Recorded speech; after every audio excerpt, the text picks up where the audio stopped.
Bonjour tout le monde, on est maintenant rendu à la deuxième étape de notre périple et puis pour que vous sachiez où est-ce qu'on est rendu, Yves va vous donner quelques indices. Et c'est à mon tour de vous donner quelques indices.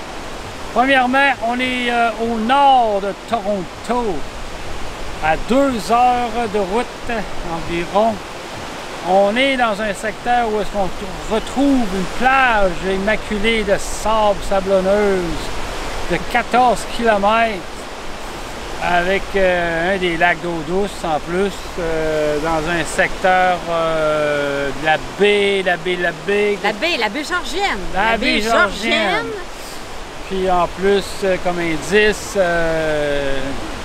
il n'y a pas d'autres indices. On est rendu, on va vous dire c'est quoi, on va vous donner la langue au chat. On est rendu à Wasaga Beach, qui est une vraie super de belle plage ici. Puis on campe au Wasaga Pine Campground, qui est à peu près à 10 minutes de la plage d'ici.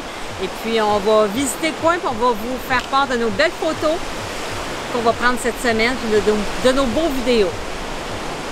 Et c'est tout. Ouais. Il n'y a rien d'autre à ajouter. Moi non plus. À bientôt.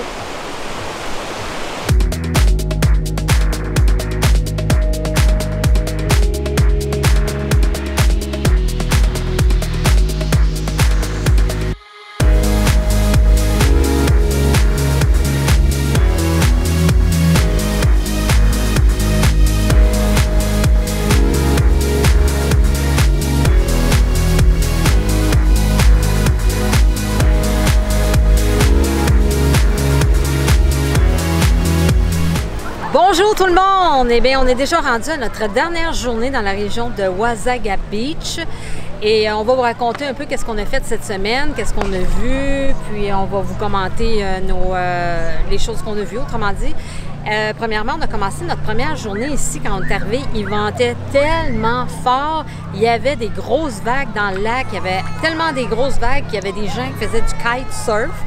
C'était pas tellement agréable pour nous autres, là, pour rester sur la plage, c'était pas l'idéal, mais on a quand même fait cette journée-là un bon 30 km de vélo aller-retour sur tout le petit chemin là, tranquille là, qui longe la longue plage de Wasaga Beach.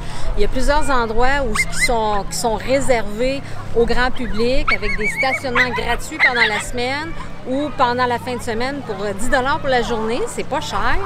Ensuite de ça, il y a une journée qu'on est parti et on a arpenté toutes les plages de la région là, de la baie Georgienne et puis on s'est promené dans la petite communauté de Tiny, T-I-N-Y.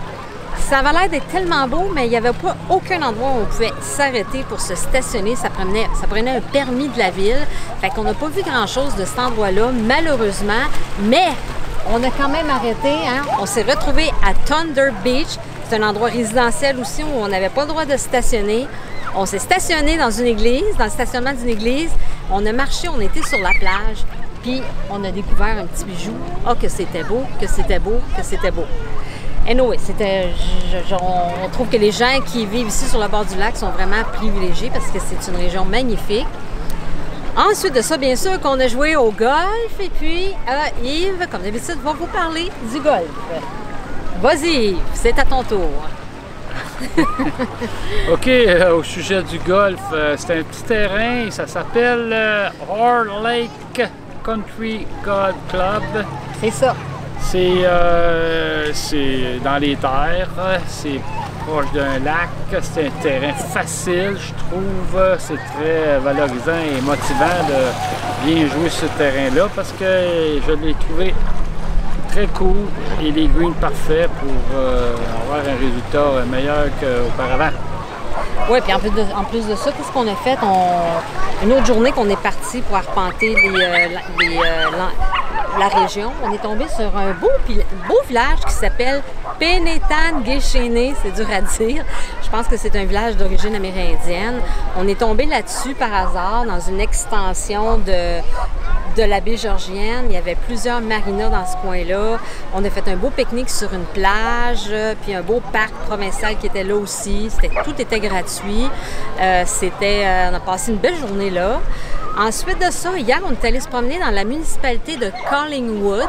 C'est environ une demi-heure d'ici de Wasaga Beach. Et puis, c'était beau. On a fait du vélo. Il y avait plein de pistes cyclables qui longeaient le bord de l'eau.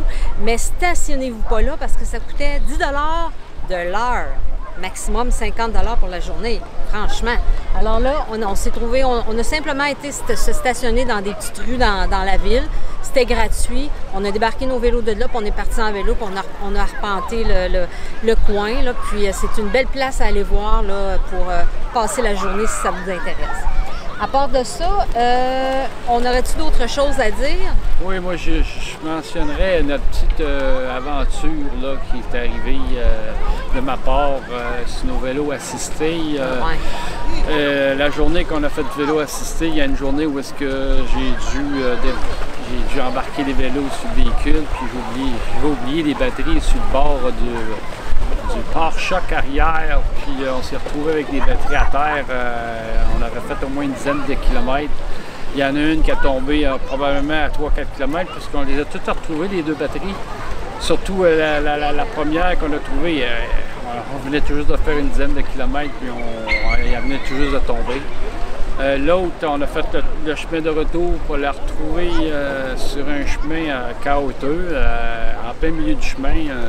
Puis cette batterie-là qu'on a découvert, la deuxième, était vraiment, je dirais, maganée. Il y a un truc qui a passé dessus. On croyait que cette batterie-là était finie, capote. Puis moi, je l'ai bien analysé. J'ai vu que c'est le couvert, puis juste en enveloppe qui était vraiment brisé. L'intérieur, là, je trouvais que l'intérieur n'avait pas de fuite, ainsi de suite. Puis je me suis dit, ben ça doit être réparable. Puis le lendemain, j'ai réparé tout ça. On a deux batteries qui fonctionnent. Ben oui. On a des vélos. Ça marche encore. On a des vélos qui sont assistés. Vous allez voir probablement quelques photos là-dessus. Puis nos vélos électriques, on avait déjà des vélos bien ordinaires avant, puis on les a fait transformer en vélos électriques.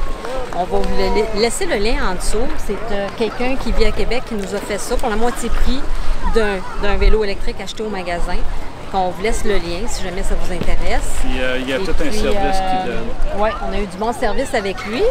Et puis, bien, ceci termine notre séjour ici à Wasaga Beach. Si jamais on part, on s'en va dans une autre destination, pas très loin d'ici. Et si vous voulez savoir c'est où, bien, vous devrez écouter la prochaine vidéo. Et puis, si vous voulez rien manquer, de toute façon, abonnez-vous à notre chaîne. Si vous avez aimé notre vidéo, faites-nous un j'aime. Et puis, nous autres, ça nous fait plaisir de partager nos histoires de voyage avec vous. Puis je vous montre mon ventre, là. Il y a des muscles à l'intérieur de tout ça. Vous allez voir le résultat plus tard. J'ai hâte de voir ça. On travaille toujours fort.